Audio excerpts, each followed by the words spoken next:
The Trump administration is waging a linguistic battle across official Washington, seeking to shift public perception of key policies by changing the way the federal government talks about climate change, scientific evidence, and disadvantaged communities. The push drew fresh attention after employees at the Department of Health and Human Services were told to avoid certain words including vulnerable, entitlement, and diversity when preparing requests for next year's budget.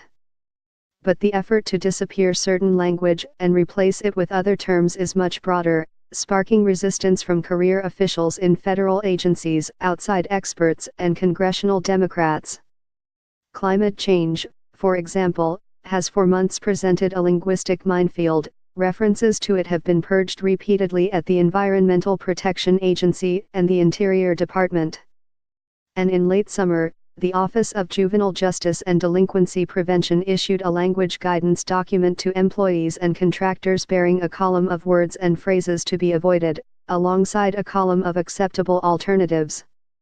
The one-page document recommends using all youth instead of underserved youth, referring to crime as a public issue/public concern rather than a public health issue/public health concern, and describing young people who commit crimes as offenders rather than system-involved or justice-involved youths, according to a copy of the document obtained by the Washington Post. The document also says to avoid the term substance abuse disorder in favor of substance abuse issue, a change that runs counter to efforts by experts to cast substance abuse as a disease. A Justice Department official, who was not authorized to speak publicly, said the recommended terminology is intended to be more accurate and better reflect Justice Department priorities. The desire to literally change the conversation in Washington is nothing new. For decades, incoming administrations have sought to advance their political agendas by rebranding existing initiatives and lifting new words to prominence in White House news releases. After winning the election on a vow to end the wars in Iraq and Afghanistan, President Barack Obama dropped George W. Bush-era references to the global war on terror, creating a new budget category labeled Overseas Contingency Operations.